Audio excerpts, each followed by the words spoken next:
O Grêmio tem dois grandes problemas para resolver nos próximos dias. Direção e Renato vão ter dilemas para resolver dentro do campo e também fora dele. A gente explica tudo isso depois da vinheta.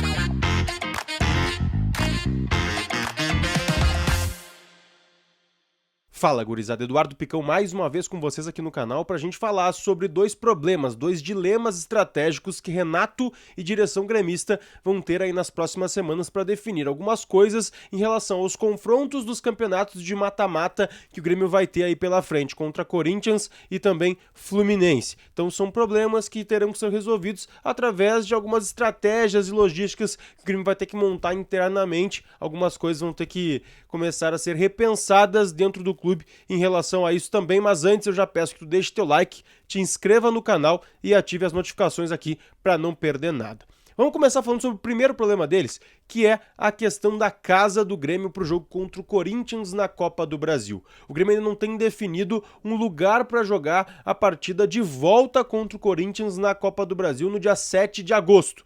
O Grêmio viaja agora para jogar contra o Vasco na Arena Condá, tá vindo aqui para São Paulo, onde eu tô, para enfrentar o Corinthians em Itaquera. Conseguiu a Arena Condá emprestada junto com a Chapecoense para enfrentar o Vasco, volta em Itaquera para enfrentar o Corinthians.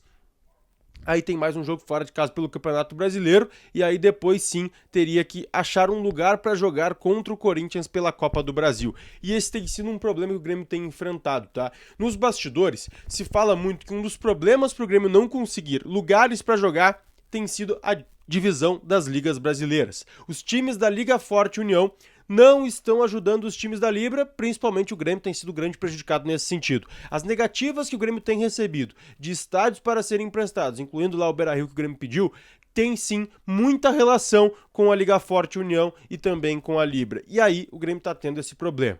Hoje o Grêmio vai prezar pela logística, nesse caso. O Grêmio vai tentar encaixar uma logística para achar o melhor lugar para jogar a partida contra o Corinthians pela Copa do Brasil, o jogo da volta.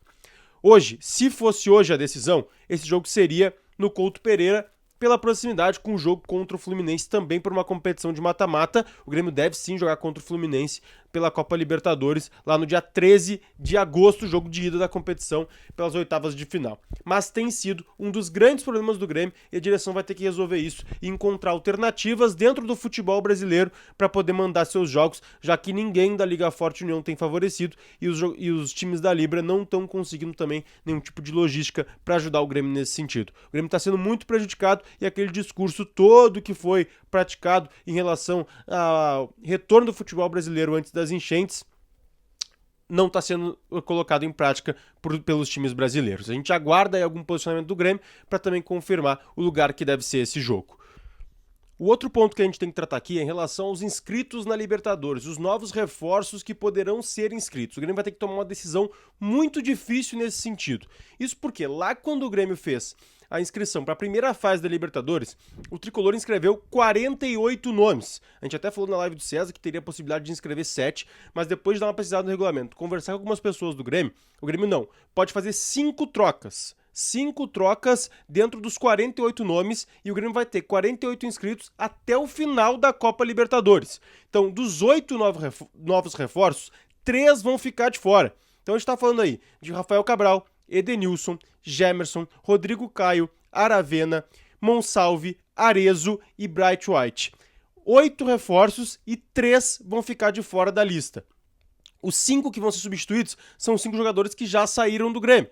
Bruno Vini, João Pedro Galvão, o Bessosi, o Gabriel Grando, tem mais um que eu acabei esquecendo aqui de cabeça, mas o Grêmio vai ter que fazer uma escolha. 5 nomes saíram e 5 dos 8 novos reforços vão entrar. Então, alguns nomes, nesta primeira fase de oitavas de final, não vão estar disponíveis para serem utilizados. Vai ser uma escolha muito dura que vai passar por uma estratégia. O Grêmio tem 2 jogos contra o Fluminense, onde vai ter que traçar um plano para ver quem vai ser mais útil nesses jogos do que outros. Então, ou o Aravena, ou o Rafael Cabral, ou o Edenilson, ou o Rodrigo Caio, ou o Gemerson, ou o Bright White, ou o Monsalve, ou até mesmo o Arezzo.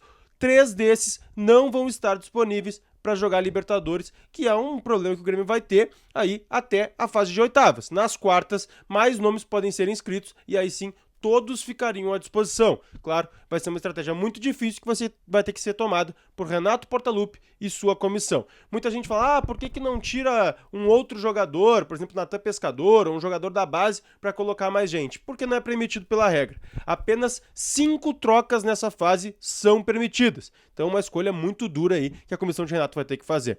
Sempre lembrando, a gente sempre atualiza o Grêmio aqui diariamente. Se tu ainda não é inscrito no canal, te inscreve e deixa teu comentário. Quem destes 8 tu tiraria da lista? 3 apenas. 3 dos 8 saem da lista. Quais são os 3 que tu tiraria apenas para os jogos contra o Fluminense? Deixa teu comentário. Beijo!